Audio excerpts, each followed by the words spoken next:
Greetings, human beings. Welcome to the 8th episode of Unlicensed Therapists, a platform where we dissect the human experience in the 21st century and explore how we think, how we relate, and how we believe.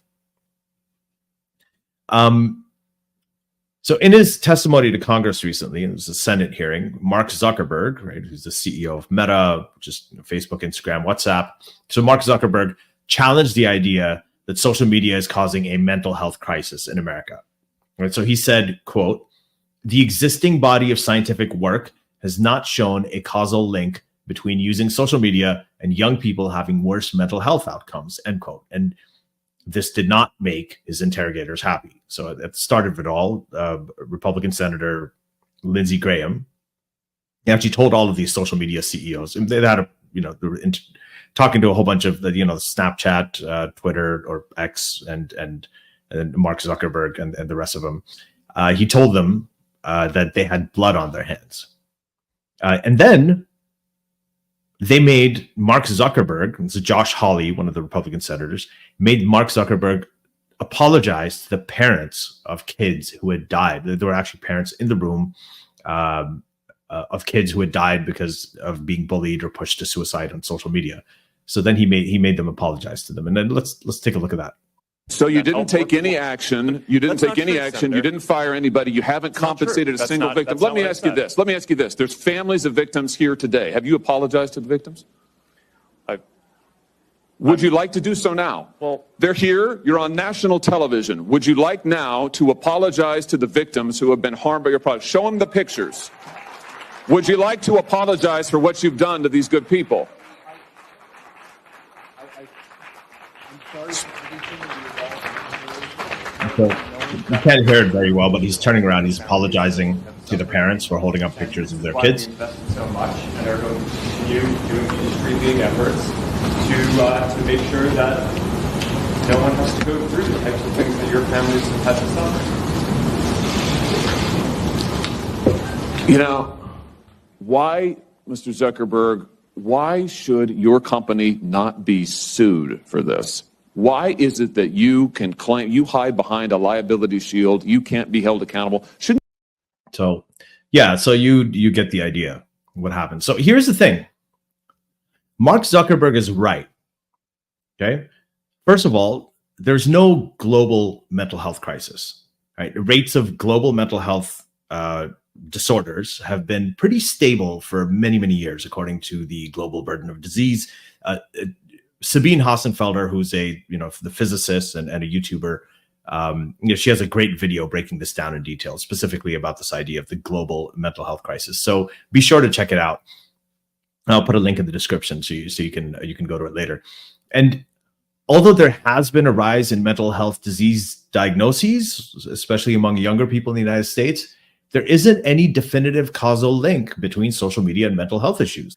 Like there are studies that show a negative link, right, where social media affects mental health outcomes negatively. There's others that show no association, and there's others that show advantages, right? So, and of those that do show a correlation between social media and mental health disorders, like a negative correlation, most show, first of all, that it is not a major factor. It's maybe a contributing factor, but not a major factor. And second, that we don't know for sure which way the causality might go, right? Is it the kids who use social media develop depressive and anxiety symptoms, or do kids who have mental health issues like depression or anxiety, are they more likely to use social media? So at this point, as Mark Zuckerberg said, we don't really know. But here's what we do know. We know some of the factors that do have well-documented causal links to mental health problems in kids. Okay, let's go through some of them. Genetic predisposition. So genetics, this has confirmed roles in the development of depression, anxiety disorders, bipolar disorder, schizophrenia, autism, and so on. And this is obviously passed down in most cases by parents to their children. Early life trauma, parental abuse, parental neglect, parental substance abuse, family dysfunction, lack of family support, and so on. These are known risk factors for mental health issues in kids that can last well into adulthood and beyond. Then there are societal factors, right? So academic pressure, financial stress, isolation, loneliness, substance abuse, socioeconomic disadvantage, poverty, unemployment, lack of social support, lack of access to affordable healthcare, lack of access to affordable mental health support, exposure to violence and trauma in their communities. So you see where I'm going with this. Do you know who should be apologizing even harder to the kids that lost their lives? Their parents and the senators and all of the members of the government who, as they always have, want to deflect any blame for their incompetence onto others. So people like Lindsey Graham and Josh Hawley, right, they belong to a party, the Republican Party, that continues to oppose any regulation on buying guns, despite the fact that school shootings have become pretty much a unique American trademark. And it's almost funny, right, to see them make Mark Zuckerberg, of all people, apologize to the parents of dead children. It shouldn't be necessary to say this, but the link between guns and dead school shooting victims is causal. It's not just correlation. Now, imagine if these senators actually did their job and regulated gun access the way that most social media companies right now are regulating themselves, right? Imagine how much they could curb mental health disorders like PTSD if they stopped sending kids out to fight losing wars for stupid reasons. Now, I'm not saying that social media is all good. Obviously, of course, there are problems with it, like there's with any platform. But that's what it is. It's a platform, right? It's a place where people can do good things and people can do bad things.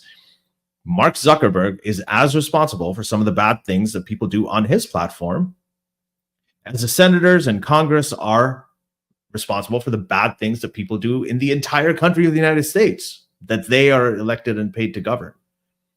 Right, but they'll say, but how can you possibly keep track of and control everything bad that happens in a country of 300 million, 350 million people? But really, do you know how many people have Facebook and Instagram accounts today? Over 3 billion people on Facebook and over 1.4 billion on Instagram. So last year in May, so it's in May 2023, the American Psychological Association, the APA, issued its health advisory on social media use in adolescents. And here's what it says up front, and I'll quote. Using social media is not inherently beneficial or harmful to young people. Adolescents' lives online both reflect and impact their offline lives. In most cases, the effects of social media are dependent on adolescents' own personal and psychological characteristics and social circumstances, intersecting with the specific content, features, or functions that are afforded within many social media platforms. In other words, and this is still the quote, in other words, the effects of social media likely depend on what teens can do and see online, teens' pre-existing strengths or vulnerabilities, and the context in which they grow up, end quote. And then here are some of the recommendations. Quote, youth using social media should be encouraged to use functions that create opportunities for social support, online companionship, and emotional intimacy that can promote healthy socialization. Data suggests, and yes, there is data, and it's cited in the report, data suggests that youth's psychological development may benefit from this type of online social interaction, particularly during periods of social isolation, when experiencing stress, when seeking connection to peers with similar developmental and or health conditions, and perhaps especially for youth who experience adversity or isolation in offline environments. Right? Later, they also go on to say, youth with symptoms of mental illness, such as adolescents with social anxiety, depression, or loneliness, for instance, may benefit from interactions on social media that allow for greater control, practice, and review of social interactions. Unfortunately, these populations may also be at higher risk for some of the negative facets of social media use, as discussed below. So this speaks to the causality issue, right? So it's not always that social media makes kids mentally sick, but there are kids who already suffer from mental illness that may be harmed further by social media, but they can also benefit from it. Again, nothing this way or that way. And then finally, one more thing, quote, social media offers a powerful opportunity for socialization of specific attitudes and behaviors, encouraging adolescents to follow the opinions and pro-social acts of others. The discussion of healthy behaviors online can promote or reinforce positive offline activity and healthy outcomes.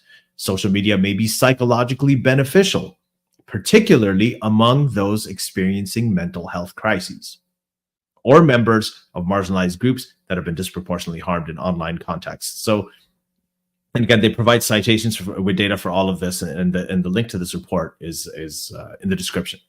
So, look, a lot of this hyperbole and this panic on the part of the grown-ups when it comes to a lot of these technologies or the culture wars is just the same tired old generation gap, right? Generation gap has been happening since the beginning of time, where kids are doing something different that scares parents, and all of the dads and the uncles and the aunts are going, kids these days, they're nothing like we used to be, you know, that whole lamentation. Now, I'm Generation X, and I remember when we used to say that about millennials, right? Remember this Time magazine cover?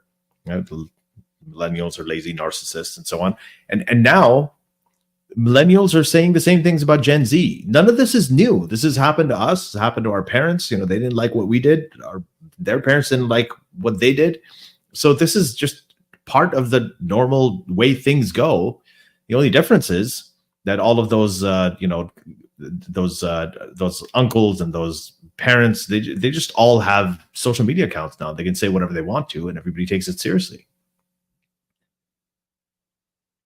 So there's something else that I want to talk about here, right? There's a phenomenon that's kind of unique to mental health, right? Unlike pancreatic cancer or rectal hemorrhoids, you know, which are not really diseases that you would go and want to tell people about, it can be somewhat trendy these days to have a psychiatric diagnosis.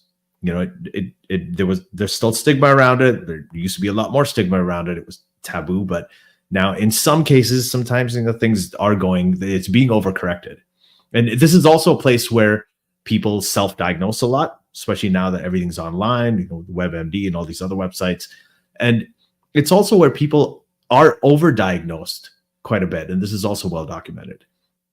Now, increases in diagnoses can be a good thing, right? It can mean that there's more awareness, there's more acceptance of these conditions, there are more resources available for patients, there's less stigmatization of mental health. And then in other fields, like in oncology, and that's the area that I work in, whenever you have effective screening methods to pick up cancers early, of course, you're going to have an increase in that kind of cancer, right? You're going to have a higher incidence of cancers like breast or cervical or prostate cancer, for which we've got really good screening systems now, you know, like pap tests and mammograms and so on. But all that means is that we're catching it earlier in more people, and fewer people will die of it. So increases in diagnoses are not always a bad thing. They can be a really good thing. But there is an additional dimension to diagnosing mental illnesses, right? Because it's almost never as clear or as objective as a blood test or a biopsy, right? Where you can just kind of look at the results and say, okay, this is what it is. So in the 1980s and 1990s, there was what they call now the, quote, recovered memory movement, right? And this is something that happened with patients who were in trauma therapy. So the recovered memory movement this is based on the idea that memories of sex, it was a Freudian idea that, you know, pretty much a lot of our symptoms and our issues are rooted in sexual abuse when we were kids. So the idea was that there are memories of sexual or other abuse and trauma that can be repressed and forgotten from childhood. But these trauma therapists were trained, and they could help recover these memories, repressed memories. So what followed was that many people took these supposedly newly unearthed memories, and they began to accuse their parents, their teachers, and their families of heinous sexual abuse, which, as you can imagine, was devastating, right? Completely destroyed their families and their communities. Like, these accusations And the memories turned out to be false. It wasn't the fault of the patients. I mean, they genuinely believed, they were convinced by their therapist that these are real memories. And you can go look this up. There's a New York Times article on it, on this whole phenomenon, the recovered memory movement, that I'll link to in the description if you want to read more about it. But here's a point. This is a point. Therapists, these are licensed healthcare professionals, actually installed false memories and false diagnoses in their patients. Right? So for all of its advances, psychology just isn't as clear cut. Of course, all of these mental illnesses are very real. I'm not saying they're not, and they cause immense suffering, right? And they cause immense suffering and even death. But there are certain phenomena that are very unique to this field. Like for this, there's a great video by Emma McAdam, and she has the Therapy in a Nutshell channel on YouTube. So do check that out. I'll link to that in the description as well. And in it, she talks about how in the 1990s, ADD, or attention deficit disorder, ADHD, was all the rage, right? There were lots of new findings that were coming out. There was lots of activity in the field. There were new medications that were being developed and being advertised and so on. And this actually led to ADHD diagnosis doubling, right, over the next decade or so. The same thing happened with bipolar disorder in the early 2000s. Right? So it was being talked about a lot, led to a huge spike in diagnoses. And because there were new treatments and everything being developed around, there's a lot of chatter about it, and diagnoses went up. Right? And then you can see this nowadays with narcissistic personality disorder. Right? It's all over the news, it's all over social media, it's all over YouTube. Now, how many of you know someone whose ex was a total narcissist? Right? How many of you have an ex who has called you a narcissist? And how many of you know for sure that your ex was a narcissist? And I'll tell you what, if the answer to any of those questions is yes, you have to go and like the video and hit the thumbs up button. Now, again, I'm not saying that ADD or bipolar disorder or narcissism or any of these things are not real conditions. They are. I'm just saying that this is not how other illnesses work. Like what happens around these illnesses, it's just not how it works. Like diagnoses of diabetes or cystic fibrosis, they don't go through the roof anytime people are talking about them a lot more, or if they're in the news and new treatments are being developed for them. That's not how a lot of these diseases work. So is social media all good? Of course not. I'm not saying that all social media is good. Are there kids bullied over social media? Of course, right? Were there kids bullied before social media? Yes, I was one of them. And it was brutal, when I was a kid. And it may even have been, I don't want to compare, but in some ways it may even have been worse for kids back then, since there wasn't as much awareness of bullying. And there weren't a lot of programs or deterrents to keep it in check like they have today. The same thing with suicide, right? When I was growing up, it was there were heavy metal musicians who were being sued, like heavy metal. So I love metal music. I grew up on it. So I used to listen to a lot of Ozzy Osbourne, Black Sabbath. And there were these parents whose son committed suicide listening to Paranoid, the song Paranoid by Ozzy Osbourne. And in it, they said that he sang, quote, "I tell you to end your life. I wish I could, but it's too late." But the actual lyrics were not that. They were, "I tell you to enjoy life. I wish I could, but it's too late." So it was like, "I tell you to enjoy life. I wish I could." But so that's how it sounded. So I don't blame them for mishearing. But there was no social media then. And there's not really a whole lot of new music from Ozzy Osbourne now. So what is the common denominator? The parents, the people in the government, and of course the trials and tribulations of adolescence. That's how it's always been. So again, this is all about parents and government officials trying to deflect blame from themselves onto other things. So look, for every kid who has been bullied and been driven to depression or worse because of what they experience via social media, there are also kids who are, many of them who are very shy or awkward in person, as I used to be.